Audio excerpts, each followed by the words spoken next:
राजनांदगांव सांसद संतोष पांडे ने लोकसभा चुनाव को अपने आप को पूरी तरह से उन्होंने झोंक दिया है। लोकसभा चुनाव को लेकर क्या है उनकी रणनीति, आइए आपको सुनाते हैं।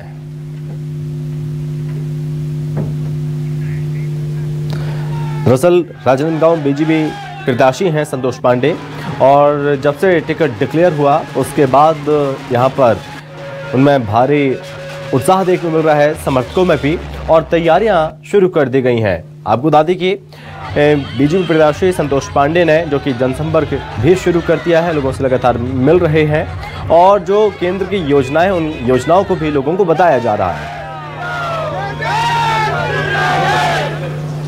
छत्तीसगढ़ 11 सीटों के लिए भाजपा ने जिन दावेदारों के नाम सार्वजनिक किए हैं उनमें 2 सिटिंग सांसदों को रिपीट किया है, एक संतोष पांडे और दूसरे विजय बघेल। हमारे साथ संतोष पांडे मौजूद हैं, उनसे बातचीत करते हैं।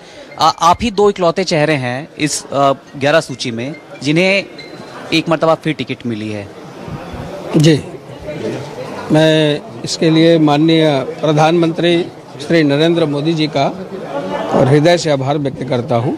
सभी राष्ट्रीय नेतृत्व का, माननीय अमित जी, जेपी नड्डा जी, और साथ ही हमारे प्रदेश के सभी संगठन और माननीय विश्वदेव जी साय सहित। और रही बात तो मैं कहूँगा कि इसके लिए मेरे क्षेत्र की संस्कारधानी राजनांदगांव की जनता, जिन्होंने मुझे हमेशा उत्साहित किया, मेरा उत्साहवर्धन किया, प्रोत्साहन किया, और मैं काम कर सका, और शायद वही आधार बना होगा। काम ही एक बड़ा आधार है, ये आप कह रहे हैं? बिल्कुल, काम बहुत बड़ा आधार होता है कि क्षेत्र में संपर्क कैसा है, प्रवास कैसा है, और शासन की जो योजनाएं हैं वो नीचे तक पहुंच रही कि नहीं पहुंच रही है। तो इस प्रकार से बहुत सारी बातें, संगठन के साथ भी सब प्रकार के कार्य, तो ये सारी चीज़ें। दूसरी मर्तबा आप चुनावी मैदान पर कूद रहे हैं, जाहिर सी बात है कि कई तरह की चुनौतियां, जब आप 1 बार 2 बार 3 बार चुनाव लड़ते हैं तो चुनौतियां भी खड़ी होती हैं। इस चुनाव में आपके सामने कोई चुनौती आप महसूस करते हैं? मुझे तो ऐसा किसी प्रकार का महसूस नहीं होता, और इस समय तो बल्कि ये कहूँ कि भगवान राम की जन्मभूमि, धारा 370, और मोदी जी ने तो इतने सारे काम किए कि केवल एक मुद्दे पे इस चुनाव को जीता जा सकता है, और जनता इस पर एक मुद्दे पे ही वोट देने को तैयार है, ये मैं मानता हूँ। एक बड़ी जोर की चर्चा चल रही है कि पूर्व मुख्यमंत्री भूपेश बघेल राजनांदगांव से चुनाव लड़ सकते हैं। हालांकि कांग्रेस अभी पत्ते नहीं खोले हैं, लेकिन कांग्रेस संगठन के भीतर से भी इस तरीके की चर्चा होने की खबर है।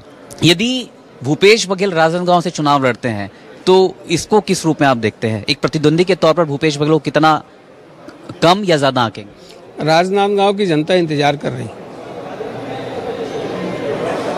जी, इंतजार कर रही है। और आपके अपने मुद्दे क्या होंगे? आप जब चुनावी दहलीज पर हैं, कैंडिडेट के तौर पर एक मर्तबा राजनांदगांव से फिर खड़े हो रहे हैं, तो आप किन मुद्दों के बूते चुनाव लड़ रहे हैं? हालांकि 370 का जिक्र आपने किया, राम मंदिर का आपने जिक्र किया, इसके पर स्थानीय मुद्दे भी हैं। बहुत मुद्दे हैं। आज राजनांदगांव में केवल डोंगरगढ़ से लेकर के मुढ़ी पार तक जो राजनांदगांव का क्षेत्र आता है, उसमें 200 करोड़ के काम तो केवल रेलवे में चल रहे हैं।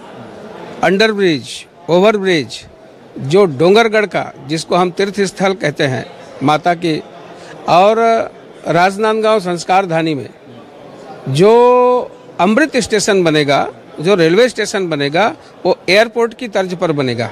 इतनी भव्यता और इतनी सुंदरता होगी। दूसरा, डोंगरगढ़ से लेकर के कटघोरा तक जो हमारा रेलवे मार्ग है, ये ज्वाइंट एडवेंचर है, ये संयुक्त उपक्रम है, और ये केवल भूपेश बघेल रोक के रखे थे। वो तो उत्तर दे दें, आज दे दें आने से पहले कि रोकने वाले कौन थे? जिसको आकर के पीयूष गोयल जी ने यहाँ आधारशिला रखी, और आप उसमें 1 रुपया भी नहीं डाले उसमें, तो सबसे पहले जनता तो यही पूछने वाली है उनसे।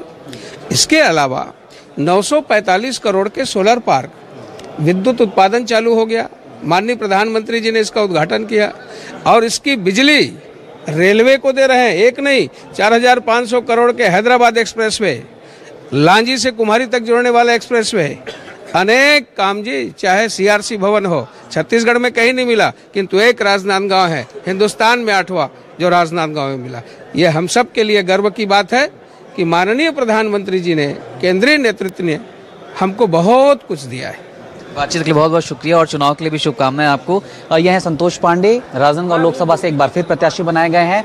चुनाव जीत के दावे हैं, लेकिन पूर्व मुख्यमंत्री भूपेश बघेल के राजनांदगांव से लड़ने की संभावनाओं और अटकलों के बीच संतोष पांडे कह रहे हैं कि इसका जवाब राजनांदगांव की जनता देगी।